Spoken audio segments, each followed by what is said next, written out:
Hello दोस्तों, स्वागत है आप सभी का अपना YouTube channel glorious study point में।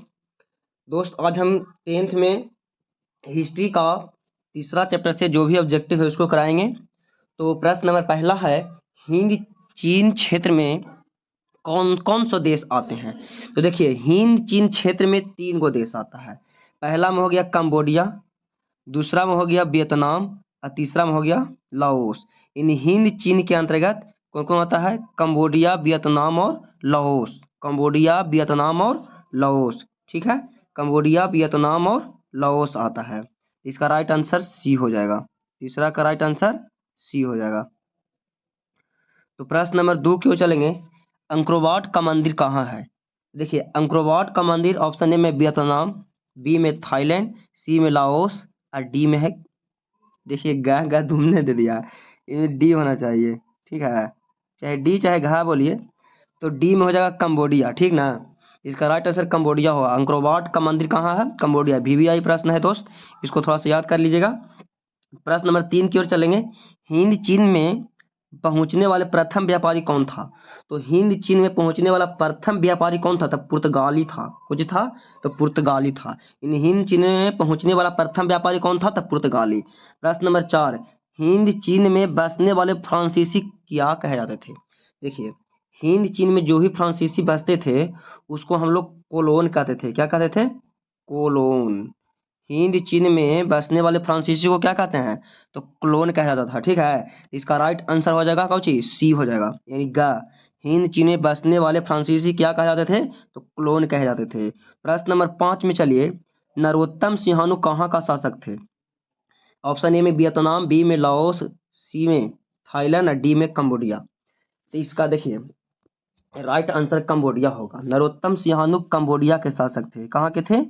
कंबोडिया के। ठीक है, नरोत्तम सिंहानु कंबोडिया के शासक थे, यानी राइट आंसर घ हो जाएगा। तो देखिए, प्रश्न नंबर 6 की ओर चलेंगे।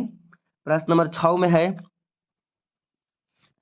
कि the history of the loss of Vietnam किसने लिखा है? ठीक ना, the history of the loss of Vietnam फान बोई चाउ ने लिखा है। कौन लिखा है? फान बोई चाउ। प्रश्न नंबर 7 में है कि मार्च 1946 में फ्रांस एवं वियतनाम के बीच होने वाला समझौता को किस नाम से जाना जाता है? देखिए, फ्रांस कुछ है, फ्रांस और वियतनाम। देखिए, फ्रांस और वियतनाम, तो फ्रांस और वियतनाम में 1946 ईस्वी में एक समझौता हुआ था। कब हुआ था? 1946 ईस्वी में। ठीक ना, किसके किसके बीच हुआ था? तो फ्रांस और वियतनाम के बीच। तो उसको हनोई के समझौता के नाम से जाना जाता है। कौन समझौता? हनोई। अगर पूछ देगा कि मार्च 1946 में फ्रांस और वियतनाम के बीच होने वाले समझौता को किस नाम से जाना जाता है, तो कुछ बोलिएगा हनोई समझौता। कुछ होगा राइट आंसर हनोई समझौता। यानी इसका राइट आंसर हो जाएगा जा करके ऑप्शन नंबर क्या हो जाएगा? बी, यानी बा। राइट आंसर हो जाएगा बा। प्रश्न नंबर 8 की ओर चलेंगे।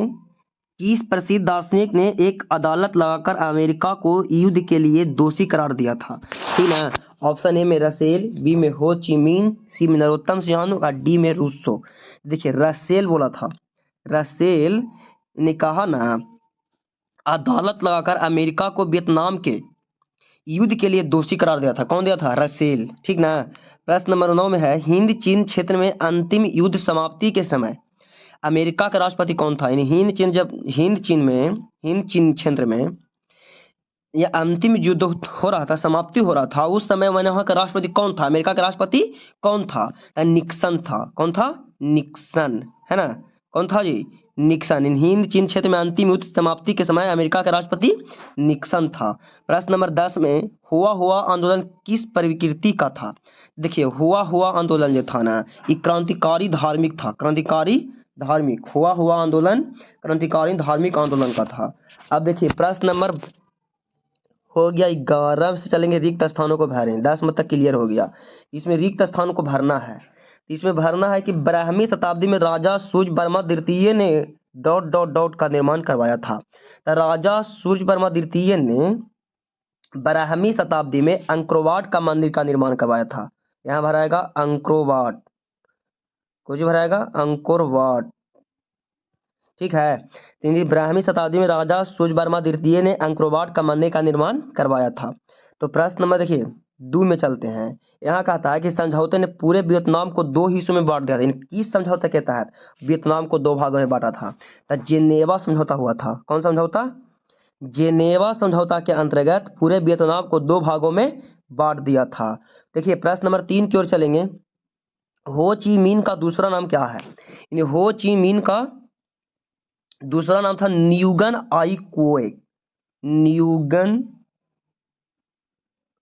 न्यूगन आई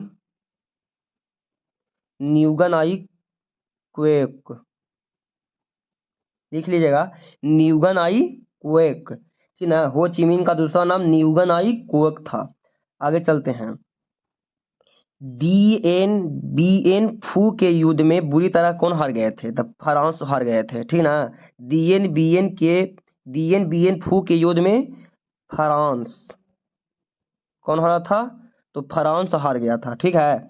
अब देखिए अंतिम है अनामी दल का संस्थापक। ठीक ना। तो अनामी दल का संस्थापक था जॉन गुएन आई। कौन था जी? जॉन गुएन आई। अनामी दल का संस्थापक था जॉन गुएन आई था। ठीक है दोस्त, यानी पहला चैप्टर से जितना भी ऑब्जेक्टिव था उसको क्लियर कर दिए।